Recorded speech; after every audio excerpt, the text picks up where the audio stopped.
দিনাজপুরের সেতাবগঞ্জ থেকে ঢাকার উদ্দেশ্যে যাত্রাপথে একটি ট্রাকসহ চালক ও হেলপার নিখোঁজ হওয়ার অভিযোগ উঠেছে। এ ঘটনায় পরিবারে চরম উদ্বেগ ও উৎকণ্ঠা বিরাজ করছে।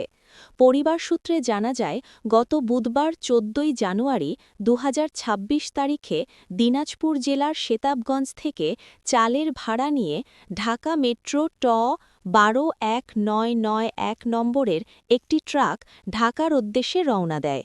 ট্রাকটির চালক জয়নাল হোসেন দিনাজপুরের সেতাবগঞ্জ এলাকার বাসিন্দা এবং হেলপার সাফিউল ইসলাম লালমনিরহাট জেলার পাটগ্রাম উপজেলার সরকারের হাট ইঞ্জিনপাড়ার বাসিন্দা।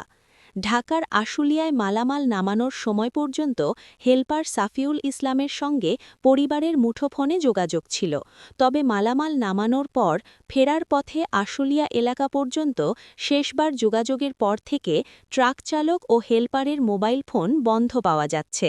এরপর থেকে তাদের সঙ্গে আর কোনো যোগাযোগ করা সম্ভব হয়নি। নিখোঁজদের পরিবার জানায়, স্বাভাবিক যাত্রাপথে এভাবে ট্রাকসহ চালক ও হেলপার নিখোঁজ হওয়ার ঘটনাটি রহস্যজনক। দ্রুত তাদের উদ্ধার না হলে বড় কোনো বিপদের আশঙ্কা করছেন স্বজনরা।